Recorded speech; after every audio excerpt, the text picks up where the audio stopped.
You're all set to ride. All right, sounds good, John. Thank you. Now we'll get a look at the day's top stories. A push to make Troy a sanctuary city was interrupted last night when a fight broke out right outside of City Hall. Michael Howard has that story.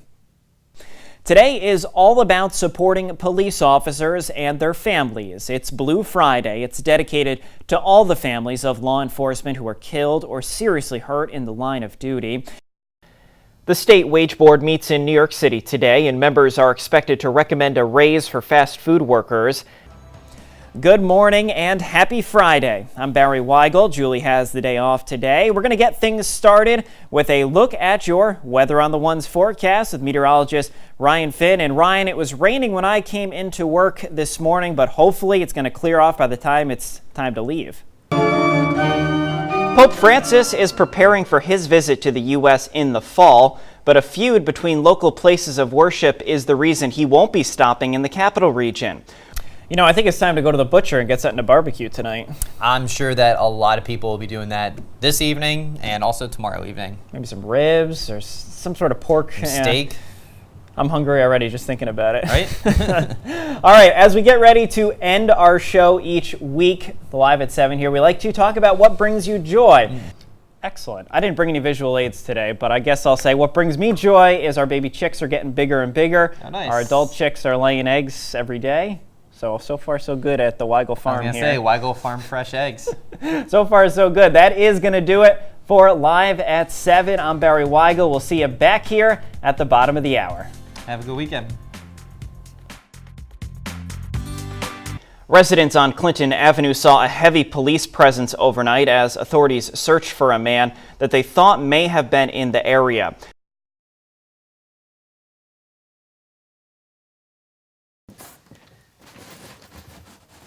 Brad Groves was your typical boy, as his mom can attest.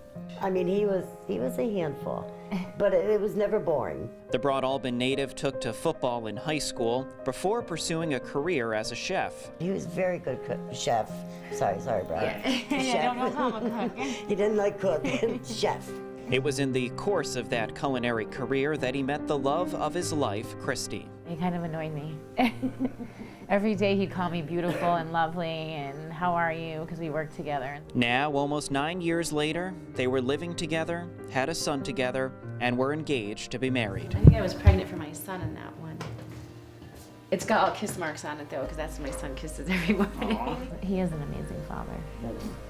That's one thing I'll never question. I know it, really. Can't take that away from him. No. But inside, Brad was fighting a battle. What started as popping pills turned more serious. It's been a real struggle with us for the past probably two years. Brad's son was born with Down syndrome and a heart defect, requiring open heart surgery when he was just 10 days old. Brad never left his son's side. He was in rehab, but it was a constant struggle with him. There's times where he was doing really well, and there's times that he was doing terrible. And just weeks ago, Brad tried to get help for the last time.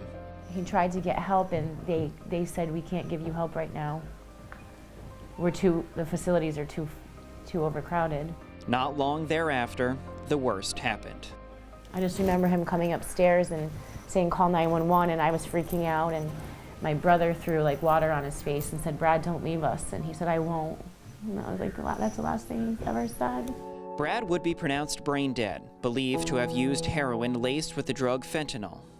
The day before everything happened, I said to him, you're not going to see your son grow up if you keep doing this. And he's not going to see him grow up. There is no silver lining to this story. Brad would be taken off life support and declared dead a week before Christmas. But one thing even Brad's mom didn't know was that Brad wanted to be an organ donor. And while he laid brain dead in the hospital, his heart, liver, and kidneys all went to people in need.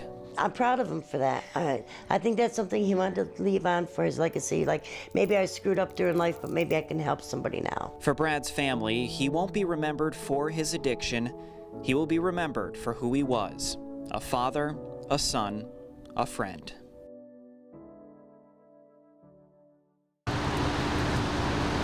People in the capital region couldn't agree on what the perfect day would be. What's your perfect Sunny, day? sunny. sunny, nice weather? An ideal day would be tank top, shorts, flip-flops on the beach, having a nice drink. I would prefer this over 90-degree weathers and 80% humidity. But they did agree that this weather stinks. Bipolar is bipolar. It's supposed to be spring, and I'm getting kind of fed up with this on again, off again weather, and like we need to just break. But at least these residents know that spring-like weather should be around the corner. You know, some people complain about the snow, but I'm sad to see winter go, but I'm excited to see spring come. So, you know, Mother Nature, she's like a woman, changes her mind every whim. Some people may just see this as a pile of dog poop, and to others, it's a paycheck. Today we're going to find out exactly what it takes to be a Del Mar dog butler pooper scooper. There he is. You're gonna find some on your path because I know where this dog poops. Oh, there's some nice ground-in ones too. Scoopity scoop. They may be man's best friend, but what they leave behind is anything but friendly. So pretty good gig doing this? It's a great gig. You make your own hours. When I was doing it myself, it's just a very high profit. So I think you missed a couple, homie. Oh boy. An engineer by trade, Steve traded in his career for a poop-covered rake, and he hasn't looked back. So is there a rhyme or rhythm? You just kind of do We're gonna walk down and back up, and you kind of do about a 5-foot path. I'm sure after a decade of doing this work, the novelty wears off. We certainly learn where the dog likes to go, where the dog can reach, where the dog can't reach. You have an encyclopedia of dogs' pooping habits in your head. That's right. But for me, every pile seemed exciting. Here's some. Look how big this one is. This has got to be a huge dog. It's a big dog. But there's no time for fun and games in this business. Steve's crew can cover as many as 5 houses an hour, and lost time is lost money. It's like an Easter egg hunt. Yeah, with really nasty Easter eggs. There's no prize inside of these, though. And who has the job of emptying that at the end of the day? I mean, you just pick up the edges, tie it, and you put you take it to the dump. Rain or shine, and we got both. Steve does about 150 houses a week, all over the capital region, starting at $15 a week. People say, oh, you know, is it cheaper for small dogs? I want to say no, it should be more expensive because it's harder to find the dog poop.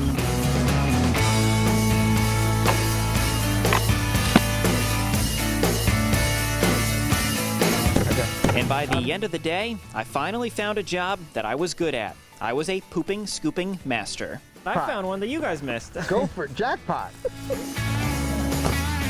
Well, we got drenched while doing it, but we still had fun. Steve, thanks for having us. I'll give this back to you. My pleasure. So how did I do today? I think you did pretty good, Barry. I think I'll hire you if you need a job someday. All right, I'll definitely keep it in mind. Thanks. Thank you. Time to find another job.